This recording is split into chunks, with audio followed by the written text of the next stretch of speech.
please welcome the Vice President of the United States, Kamala Harris.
Good afternoon, everyone. Good afternoon.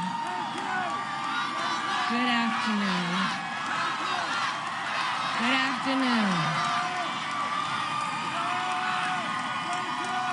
Thank you all. Thank you, thank you.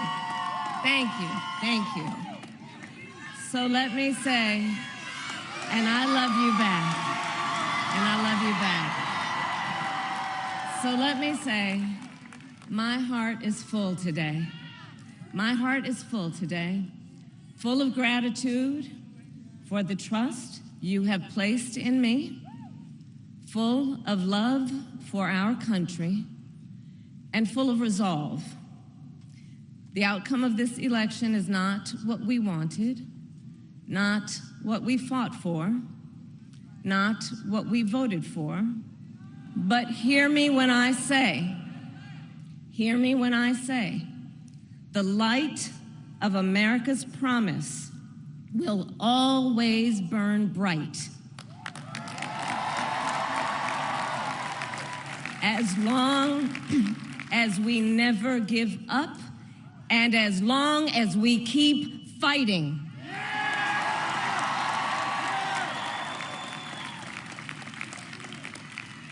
To my beloved Doug and our family, I love you so very much. To President Biden and Dr. Biden, thank you for your faith and support. To Governor Walz and the Walz family, I know your service to our nation will continue. And to my extraordinary team, to the volunteers who gave so much of themselves, to the poll workers and the local election officials, I thank you all. Look, I am so proud of the race we ran and the way we ran it.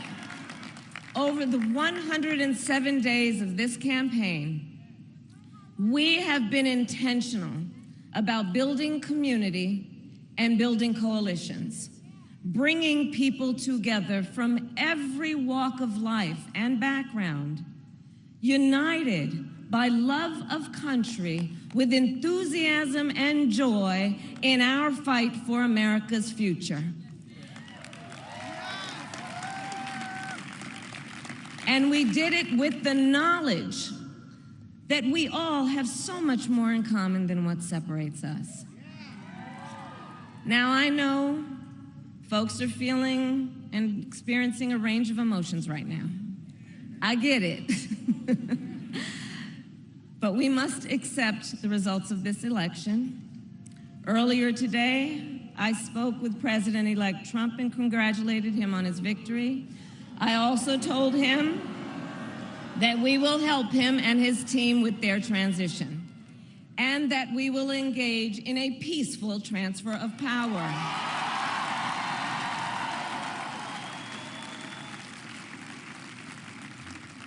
A fundamental principle of American democracy is that when we lose an election, we accept the results. That principle, as much as any other, distinguishes democracy from monarchy or tyranny. and anyone who seeks the public trust must honor it. At the same time, in our nation, we owe loyalty not to a president or a party, but to the Constitution of the United States.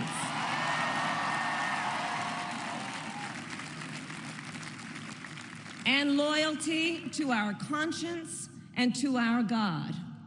My allegiance to all three is why I am here to say, while I concede this election, I do not concede the fight that fueled this campaign.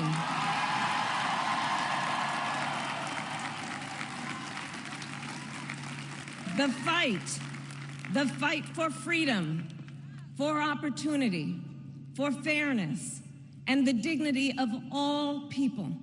A fight for the ideals at the heart of our nation, the ideals that reflect America at our best. That is a fight I will never give up.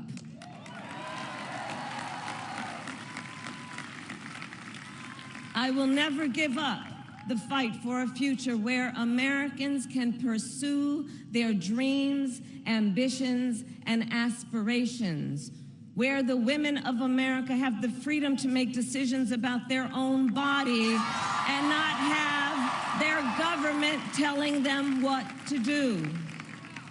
We will never give up the fight to protect our schools and our streets from gun violence.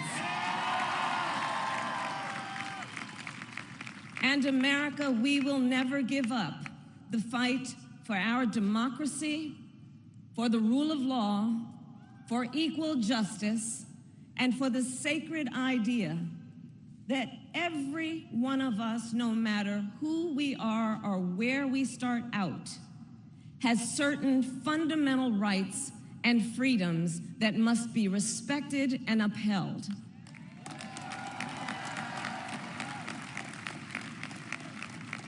And we will continue to wage this fight in the voting booth, in the courts, and in the public square.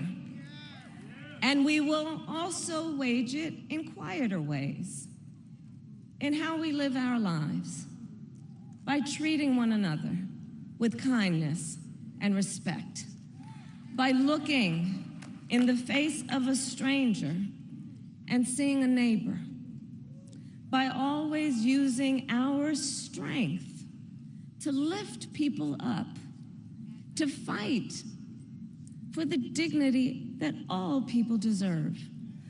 The fight for our freedom will take hard work, but like I always say, we like hard work. Hard work is good work. Hard work can be joyful work. And the fight for our country is always worth it. It is always worth it.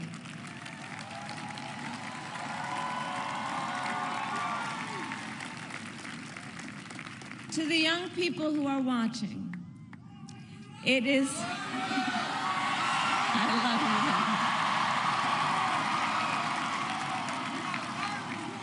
you. To the young people who are watching, it is okay to feel sad and disappointed, but please know it's going to be okay. On the campaign, I would often say, when we fight, we win. But here's the thing. Sometimes the fight takes a while. That doesn't mean we won't win. That doesn't mean we won't win. The important thing is don't ever give up.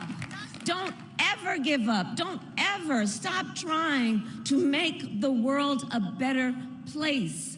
You have power. You have power. And don't you ever listen when anyone tells you something is impossible because it has never been done before.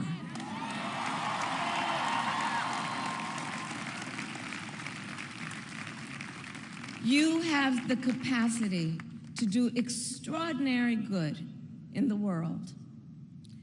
And so to everyone who is watching, do not despair. This is not a time to throw up our hands. This is a time to roll up our sleeves. This is a time to organize, to mobilize, and to stay engaged for the sake of freedom and justice and the future that we all know we can build together. Look, many of you know I started out as a prosecutor, and throughout my career, I saw people at some of the worst times in their lives. People who had suffered great harm and great pain, and yet found within themselves the strength and the courage and the resolve to take the stand, to take a stand, to fight for justice, to fight for themselves, to fight for others. So let their courage be our inspiration. Let their determination be our charge. And I'll close with this. There's an adage an historian once called a law of history, true of every society across the ages. The adage is, only when it is dark enough can you see the stars. I know many people feel like we are entering a dark time, but for the benefit of us all, I hope that is not the case. But here's the thing, America, if it is, let us fill the sky with the light of a brilliant, brilliant billion of stars. The light of optimism, of faith, of truth, and service.